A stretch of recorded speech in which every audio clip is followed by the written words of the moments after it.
প্রিয় দর্শক আসসালামু আলাইকুম। আশা করব সবাই ভালো আছেন। নাজমাস কিচেনে সবাইকে শুভেচ্ছা জানিয়ে শুরু করছি আজকের রেসিপি। আজকে আমি খুবই মজাদার একটি আপনাদের বাউবানের রেসিপি শেয়ার করব।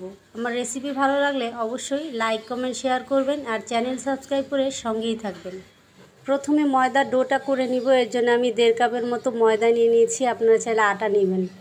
এরপর আমি এখানে 1 চা চামচের মতো ইস্টটা দিয়ে দিচ্ছি আর দিয়ে দিচ্ছি 3 টেবিল চামচ চিনি। চিনিটা আপনারা কম বেশি করে নিতে পারেন। এখন স্বাদ মতো লবণ দিয়ে দিচ্ছি, দিয়ে সবগুলো উপকরণ খুব ভালো করে মিশিয়ে নিয়েছি। এখন দিয়ে দিচ্ছি 1 টেবিল চামচ রান্নার তেল, দিয়ে একটু ভালো করে মিশিয়ে নিচ্ছি।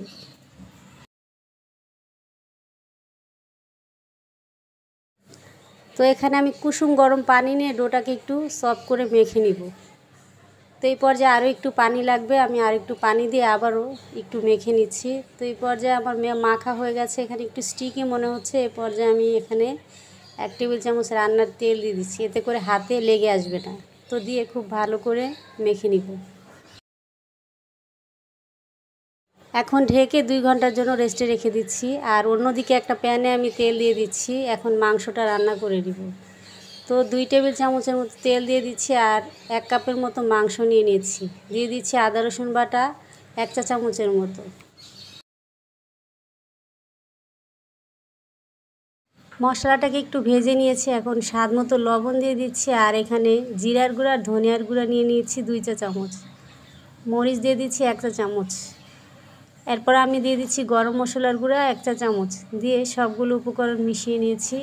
এখন এখানে আমি দিয়ে দিচ্ছি একটা টমেটো কুচি। চুলার জালটা একটু কমিয়ে 2 মিনিটের জন্য আমি ঢেকে রান্না করে নিব। তো মাংসটায় অনেকটা পানি ছেড়ে দিয়েছে। এই পর্যায়ে আমি পেঁয়াজ কুচি আর কাঁচামরিচ কুচি দিয়ে খুব ভালো করে মাংসর সাথে রান্না করে নিচ্ছি। এখন দিয়ে দিচ্ছি টমেটো সস, এখানে আমি 1.5 টেবিল চামচের মতো নিয়ে নিয়েছি। এই পর্যায়ে হয়ে গেছে, চুলা থেকে আমি মাংসটা নামিয়ে নিব। ডোটা অনেকটাই ফুলে গেছে, এখন আরও একটু মথে নিচ্ছি। এখন কয়েকটি ভাগে ভাগ করে নিয়েছি। আমি এখন ছোট ছোট করে রুটি তৈরি করে নিব। এই রুটিটা সাধারণত একটু ছোটই হয়।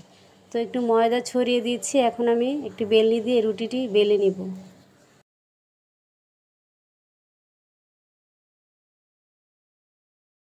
রুটিটা বেলে নিয়েছি, এখন এই এক সাইডে আমি একটু তেল ব্রাশ করে নিব। আপনারা চাইলে বাটার অথবা ঘিও ব্রাশ করতে পারেন। এই ব্রাশ করলে আমরা যখন রুটিটা ভাঁজ দিয়ে ভাপে দিব তখন এটা লেগে যাবে না।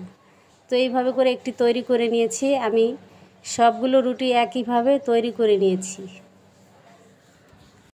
এখন ঢাকনা দিয়ে ঢেকে আমি আরও 20 মিনিটের জন্য রেস্টে রেখে দেব। এরই ফাঁকে এখানে আমি স্টিম করে নিব, এজন্য একটু তেল ব্রাশ করে নিচ্ছি। চুলায় পানি দিচ্ছি, এখন আমি এগুলো বসিয়ে 5 মিনিটের মতো একটু ভাপিয়ে নিব। তো হয়ে গেছে, এবার আমি চুলা থেকে নামিয়ে নিচ্ছি। তো দেখতেই পাচ্ছেন রুটিটা কতটা সফট এবং নরম তুলতুলে হয়েছে। আশা করছি আমার রেসিপিটি আপনাদের কাছে ভালো লাগবে। তো এইভাবে করে সবগুলো আমি তৈরি করে নিয়েছি, এবার আমি একটু সাজিয়ে নিব। এখন যে মাংসটা রান্না করেছিলাম সেগুলো দিয়ে দিচ্ছি।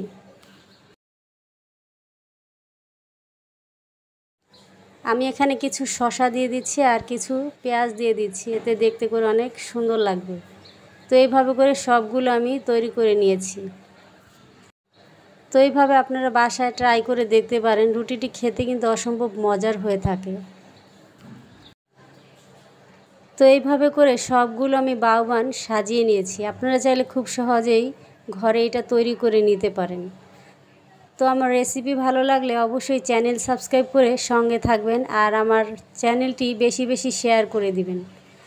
তো দেখতেই পাচ্ছেন দেখতে কতটা লোভনীয় হয়েছে আর খেতে কিন্তু অসম্ভব ভালো হয়েছিল। আজকে এখানেই বিদায় নিচ্ছি। সবাই ভালো থাকবেন, সুস্থ থাকবেন। আল্লাহ হাফেজ।